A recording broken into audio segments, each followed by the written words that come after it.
RSS के सरसंचालक मोहन भागवत ने पिछले एक महीना में 2 मरतबा मुसलमानों या मुस्लिम दानिश्वरों से मुलाकात की है। एक मुलाकात आज यानी 22 सितंबर को हुई है। वो खुद मस्जिद में गए। कस्तूरबा गांधी मार्ग पर एक मस्जिद है, मौलाना उमैर इलियासी की। 1 घंटा तक उस मस्जिद में रहे। मौलाना उमैर इलियासी ने जो मीडिया से बातचीत की उसमें उन्होंने बताया कि क्या बातचीत हुई। हालांकि कहा जा रहा है कि 1 घंटे तक बंद कमरे में बातचीत हुई।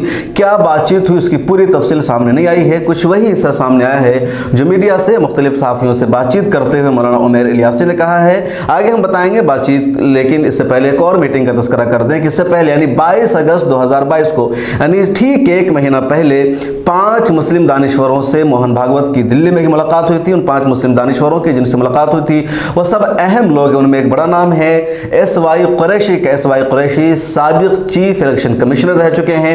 उनमें दूसरी शख्सियत है नजीब जंग। नजीब जंग दिल्ली के साबिक लेफ्टिनेंट गवर्नर रह चुके हैं।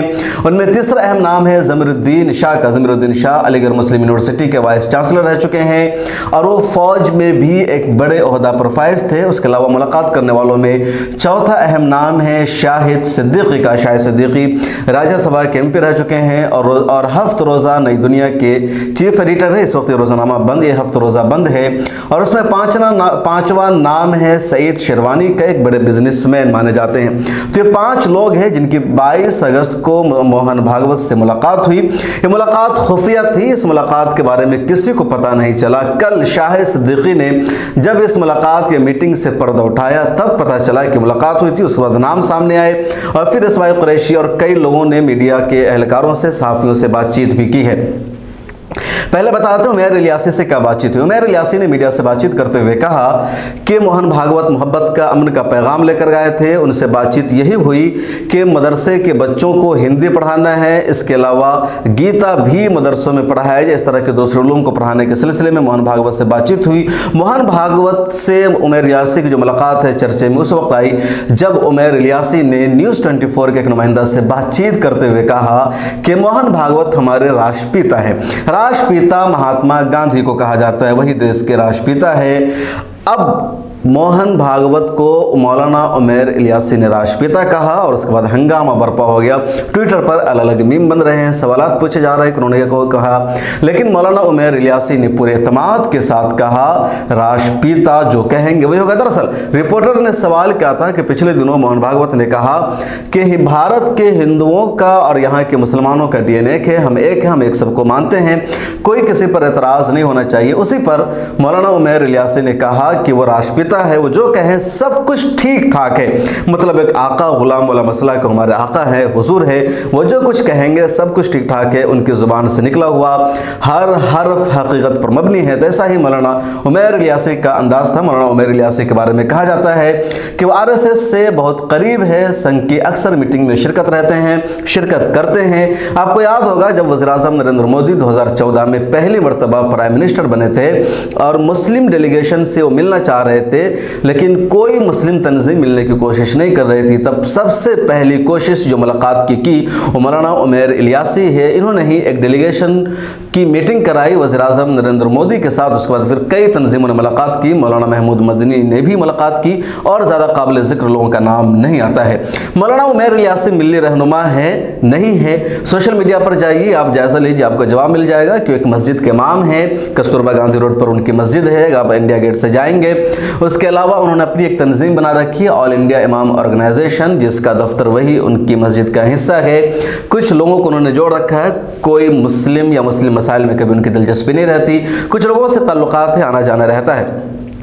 मौलाना उमैर इलियासी ने यह भी कहा कि मदरसा तजवीदुल कुरान में जाने के लिए वो आए थे। अब वहाँ गए या नहीं गए इसकी तफसील सामने नहीं आई है, या आइंदा दिनों में जाएंगे। हालांकि उनके इंटरव्यू में है कि मदरसा तजवीदुल कुरान आज़ाद मार्केट के बच्चों से उन्होंने मुलाकात की, बातचीत की और अच्छा लगा, ऐसा उनका कहना है। लेकिन कब गए, कैसे गए, इसकी तफसील अब तक सामने नहीं आई है। दूसरी मीटिंग 22 अगस्त को हुई थी शाहिद सिद्दीकी, नजीब जंग, एसवाई कुरैशी, ज़मीरुद्दीन शाह और सईद शेरवानी के साथ मोहन भागवत की। उस उस मीटिंग में क्या बातचीत थी उसके बारे में शाहिद सिद्दीकी ने कहा कि यही बातचीत हुई कि मौजूदा माहौल में हिंदू और मुसलमानों को एक साथ रहना है। जो लोग माहौल ख़राब करना चाहते हैं उनको समझाना है, ऐसे लोगों का बाइकआउट करना है। और अहम बात जो शाहिद सिद्दीकी ने बताया कि मोहन भागवत का कहना है कि हम मुसलमानों को बर्दाश्त करने के लिए तैयार है, मुसलमान इसी देश का हिस्सा है।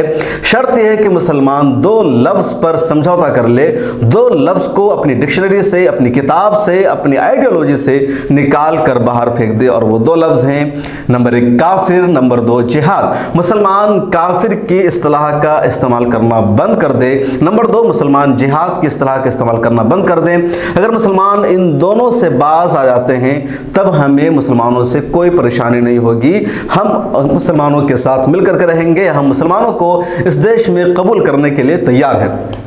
अब ज़रा मोहन भागवत के जुमलों पर गौर कीजिए। मोहन भागवत होते कौन हैं जो ये कहेंगे कि हम मुसलमानों को इस देश में कबूल करने के लिए तैयार हैं? अगर वो काफिर और जिहाद के लफ्ज़ पर समझौता कर ले, इसका इस्तेमाल करना छोड़ दें। मुसलमान इस देश के हैं, इस देश में उनकी पैदाइश हुई है, इस देश की आज़ादी यहाँ के मुसलमानों की मरहून मिन्नत है। लेकिन आज मुसलमानों से कहा जा रहा है कि आप इन दो लफ्ज़ों पर समझौता कर ले तो हम आपको कबूल करने के लिए तैयार है। ऐसा ही जैसे कि एक शख्स कोई किसी की ज़मीन, किसी का घर किराए पर ले रहा हो और मकान मालिक बोले कि हम आपको किराए पर दे सकते हैं, शर्त यह है कि आप रात के 11 बजे रूम में आ जाएंगे, 11 बजे के बाद गेट क्लोज हो जाएगा, सुबह 10 बजे से पहले आप कहीं जा नहीं सकते हैं, किसी और को ला नहीं सकते हैं, 2 मेहमान से ज़्यादा आपके यहाँ आ नहीं सकते हैं। मतलब ऐसी शर्तें आयद कर रहे हैं, यानी मुसलमान किराएदार हैं, ऐसा मोहन भागवत एक तरह से मैसेज देने की कोशिश कर रहे हैं। हालांकि मुसलमान इस मुल्क के शहरी है, बरसों तक उन्होंने हुकूमत की है, इस मुल्क का तसव्वुर मुसलमानों के बगैर हो नहीं सकता है। जहां तक बात है कि काफिर और जिहाद से इनको प्रॉब्लम क्या है, काफिर एक इस्तिलाह है कि काफिर उनको कहा जाता है जो इस्लाम कबूल नहीं करते हैं, जो इस्लाम को नहीं मानते हैं, जो अल्लाह ताला की वहदानियत का इनकार करते हैं उसको काफिर कहा जाता है, जो अल्लाह की वहदानियत का एतराफ़ करते हैं उसको मुसलमान कहा जाता है। मुस्लिम का मतलब इताअत फरमाबरदार मानने वाला, काफिर का मतलब इनकार करने वाला। अब इन लोगों को लगता है कि काफिर हमारे लिए गाली है, काफिर कहने से हमारी तौहीन होती है, इसलिए काफिर कहना बंद कर दें। दूसरी उनकी मांग है कि जिहाद को मुसलमान निकाल दें। अब जिहाद का इल्ज़ाम बार बार मुसलमानों पर लगा जाता है। दरअसल जिहाद एक डिफेंस वार का नाम, एक दिफाई जंग है। जब मदीना में हुजूर पाक सल्लल्लाहु अलैहि वसल्लम ने अपनी रियासत कायम की और हुजूर पाक सल्लल्लाहु अलैहि वसल्लम की रियासत पर हमला हो रहा था, कुफ़ार मक्का परेशान कर रहे थे, तब अल्लाह ताला ने वही नाज़िल करके हुजूर पाक सल्लल्लाहु अलैहि वसल्लम को कहा कि इन कुफ़ारों के खिलाफ आप जिहाद कीजिए, जो आप पर हमला कर रहे हैं आप इनका दिफा कीजिए, इनको जवाब दीजिए। तब जिहाद फ़र्ज हुआ और हुज़ूर पाक सल्लल्लाहु अलैहि वसल्लम की क़यादत में जंग लड़ी गई। उसके बाद मुसलमानों ने जिहाद किया। तो जिहाद दरअसल एक दिफाई जंग का नाम है और जिहाद के लिए ज़रूरी है स्टेट का होना, मरकज़ी लीडरशिप का होना, कई सारी शर्तें हैं। आम हालात में कोई जिहाद नहीं कर सकता है और हिंदुस्तान के मुसलमान ने आज़ादी के बाद तो कभी जिहाद किया ही नहीं है, न किसी ने जिहाद का फतवा दिया है, न किसी ने ऐसा सोचा है, न ऐसी कोई बात आती है। लेकिन बार बार मुसलमानों को इस ताल्लुक़ से परेशान किया जाता है। मोहन भागवत की ये 2 शर्तें थी। इससे पहले भी आरएसएस के रहनुमाओं ने और भी कई सारी शर्तें रखी है। कुछ लोग कहते हैं कि मुसलमान अपने मसाइल से समझौता कर ले, मुसलमान ख़ुद को हिंदू। इससे पहले ख़ुद मोहन भागवत ने कई मरतबा कहा कि हमें मुसलमानों से कोई एतराज़ नहीं होगा, शर्त यह है कि मुसलमान ख़ुद को हिंदू तस्लीम करें, उन्हें वो अपने तरीक़े के मुताबिक इबादत करें, नमाज़ पढ़े, रोज़ा रखे, जैसे चाहे जो करें, लेकिन ऐसा कौम वो अपने आप को हिंदू माने। अब इन्होंने हिंदू वाली बात इन लोगों से नहीं की, कहा कि काफिर और जिहाद का। तो अलग अलग मीटिंग में अलग अलग शगोफे छोड़े जाते हैं, अलग अलग तरीक़ों से मुसलमानों को कहा जाता है। जब हिंदुस्तान आज़ाद हुए, आज़ादी का मोमेंट चल रहा था, तब हिंदू मुसलमान एकजहती के लिए महात्मा गांधी ने तहरीक चलाई थी कि मुसलमान गौ हत्या बंद कर दें, क्योंकि गौ हमारी माँ है और मुसलमान जब उसका ज़बह करते हैं, उसका गोश्त खाते हैं तो हमारे जज्बात की तौहीन होती है। मुसलमानों ने इस बात को मान लिया और कहा हिंदू मुस्लिम एकजहती के लिए अगर ज़रूरी है तो मुसलमानों ने तस्लीम कर कहा हम गाय को ज़बह नहीं करेंगे और गौ माता कानून बना और मुसलमान इस पर अमल करते हैं, कहीं भी गाय को ज़बह नहीं करते हैं, हिंदुओं के अकीदे उनके जज्बात का एहतराम करते हैं। और भी कई सारी बातें सामने आई और अलग अलग मरहलों में मुसलमानों ने उसको एक्सेप्ट किया। बाबरी मस्जिद राम जन्मभूमि का मामला था, हिंदुओं ने कहा कि वहाँ हमारी आस्था है, राम है। सुप्रीम कोर्ट में मुसलमान केस लड़ रहे थे, लेकिन इस उम्मीद के साथ कि उनकी आस्था अगर ऐसा फैसला आया तो हम कबूल कर लेंगे, और वही हुआ। मुसलमानों ने इस फैसले के खिलाफ रिएक्शन नहीं किया, सड़कों पर नहीं उतरे, प्रोटेस्ट नहीं किया और एक तरह से कबूल कर लिया कि हिंदुओं की आस्था का मामला है। अब धीरे धीरे मामला बढ़ता जा रहा है। ज्ञानवापी की बात हो रही है, हिजाब की बात हो रही है। हिजाब के सिलसिले में भी इन मीटिंगों में बातचीत हुई है। ज्ञानवापी और मथुरा शाहिदगाह मस्जिद के ताल्लुक से भी बातचीत हुई है। क्या बातचीत हुई उसकी पूरी तफसील सामने नहीं आई है, लेकिन कल होकर के कहेंगे कि आप हिजाब करना बंद कर दीजिए और हम ऐसा चाहते हैं तो क्या मुसलमान इसके लिए भी तैयार हो जाएं, और ये दानिशवरानी मुसलमानों को नसीहत करेंगे। कल होकर के कहेंगे कि ज्ञानवापी मथुरा सब समझौता कर लीजिए, फिर कल होकर के ताजमहल की मस्जिद पर कब्जा करेंगे, कल होकर के जामा मस्जिद पर कब्जा करेंगे और मुसलमान भाईचारा बरकरार रखने के लिए करते रहेंगे। ऐसा कैसे पॉसिबल होगा?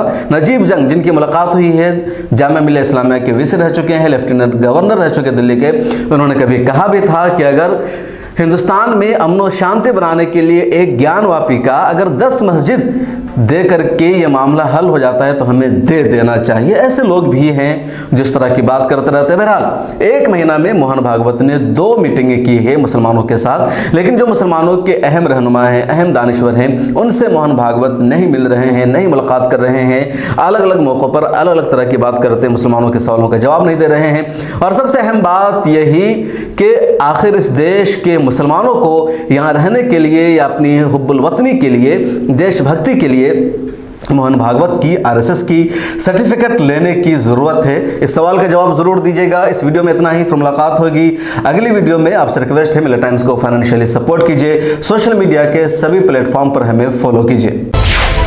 मिल्लिया टाइम्स को आपकी ज़रूरत है, हमारी आप माली मदद करें।